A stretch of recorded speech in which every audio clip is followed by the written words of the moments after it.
I just wanted to, I don't know if this is a bad time, let me know. I just wanted to do a vibe check about this election. I'm trying to be careful, okay? Because right now the vibes are immaculate. One would say maybe. Yeah. Yeah, I don't know if they can get any better. So I feel like we're on like a drug high right now. We got to taper off a bit as we come down and adjust our expectations to what life is like. But holy shit. It's not even that the Democrats are doing necessarily like really well, although I think they have managed things well. The Republicans, Trump is self-destructing. What the fuck? Well, I mean, I think it's a combination of both things. Like, I do think it's a good thing to guard yourself against complacency. At the same time, I feel like there's a good reason to feel a ton of hopium at the moment. Like, I'll tell you full on for me, like, I'm in a place where in my mind, it's like, she's obviously going to win. Sure. I don't know if that's foolish. I mean, I've been through enough elections to know that things can turn on a dime, and Yeah. who knows what kind of October surprise they have. Maybe they have her using slurs against white people on tape or something, you know? Maybe, yeah. But I mean, like, she was the VP, so she did run on that ticket. So hopefully she's been vetted to some extent on like the national stage, right? Yeah. So I don't know if we're gonna get like a big surprise like that. Yeah. Man, Vance was just not it. I don't know I wonder what the rationale was there. That was not it. Do you think he's gonna toss him before the election? I mean, I feel like him tossing Vance would be a tacit admission that he made a mistake. And I just don't think his ego would allow that. So I think it would have to get much, much worse for him to consider doing it. I think if he does do it, he needs to do it soon. Like, I feel like if he did it now, his supporters would probably forgive him immediately. Like, it just wouldn't be a thing. He'd be like, you know what? I've decided Vance would be better in the Senate, and I think Tim Scott can add more to the ticket. I just don't think he would pay a price for that. But if he does it, who knows? maybe if he does it like a month before, then I think that's probably not great timing. It would look desperate. Did you catch his press conference today?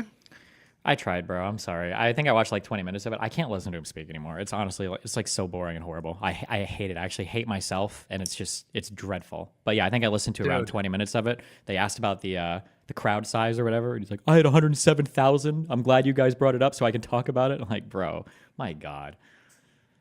It's the same for me. Like, I try to watch his press conferences and rallies these days, and it's really difficult for me to get through the whole thing. I think when he first emerged into the political space in 2015, there was something fascinating about it, even though I remember watching all of his rallies and listening to him say the same thing over and over again, but I couldn't look away. It was like watching two garbage trucks collide at full speed and, 120 frames a second, slow-mo. Yeah. I just couldn't look away.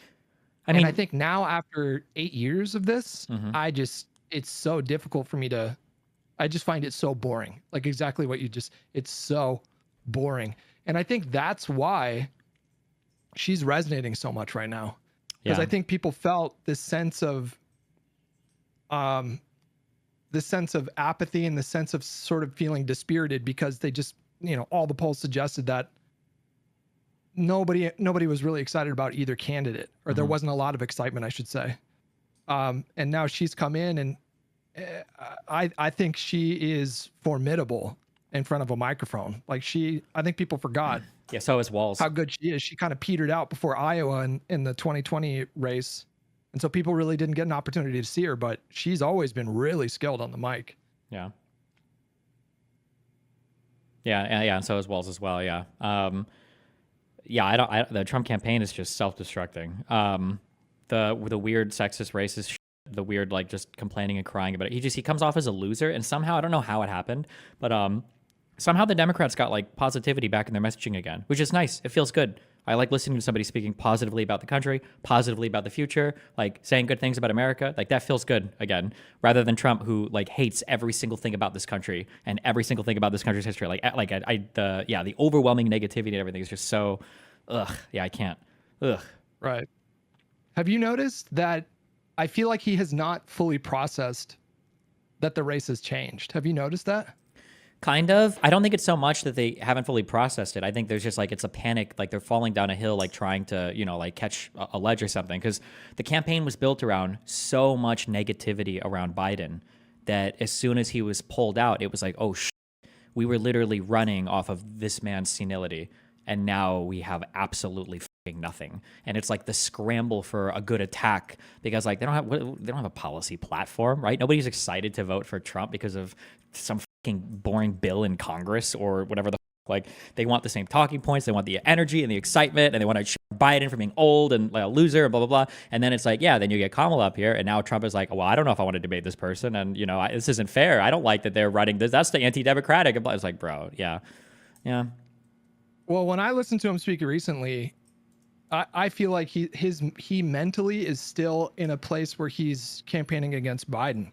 Like he has to consciously pull himself back into messaging around her. He'll start talking about Sleepy Joe and all the Afghanistan and all this stuff that doesn't translate to her, according to polls. Like a lot of people in the country are not giving her the same sort of blame for things like the economy and even the border. And yeah, they're trying that one really hard, trying to make the whole border her fault. Yeah.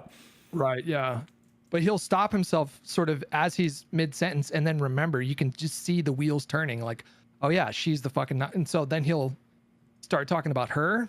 And I think that's that gives me hope too, because I feel like it reflects total rank incompetence on the part of his campaign. Because they had 3 weeks. I mean, that doesn't sound like a long time, but that's enough to like do some preparation for the eventuality of her taking over. Like nobody in his campaign thought like, maybe she might take over. Because it seems like when it happened, there just was no disciplined, coherent strategy shift whatsoever. Like they didn't adapt at all. They're just they're running the same playbook. And another thing too, you can tell he's rattled about her crowd sizes. Like it's a pathology thing with him. He's obsessed with crowd sizes. Yeah, and actually, right. And so that's a language that he understands. And so, and you know, he's watching every single one of her and seething. Yep. Right. Like if there was like if I was Kamala, I would put the cameras in a way and just fill the things as high as I can in frame, just knowing that Trump is like watching it and seething like a mother. Every time he gets asked, he's like, they didn't turn the cameras around for mine. They didn't show many people were actually there. Like if he debates Kamala and Kamala gets a good zinger off on him and he like stumbles because he realizes she got a good zinger, he will kill himself that night. It would be over. Yeah, he's so vain. I don't know if you saw, there's a pollster named Marquette. They're rated A+.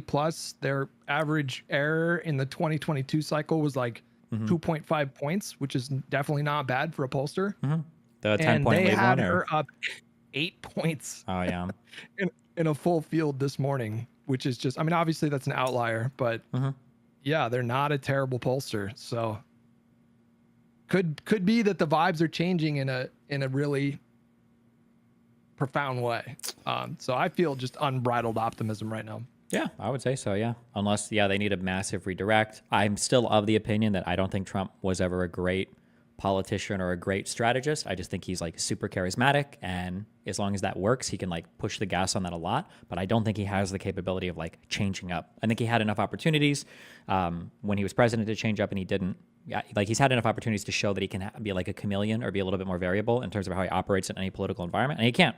It's just that his ordinary strategy works really well, or has worked really well, but once it fails, I don't see him being able to change. But I could be wrong. Who knows?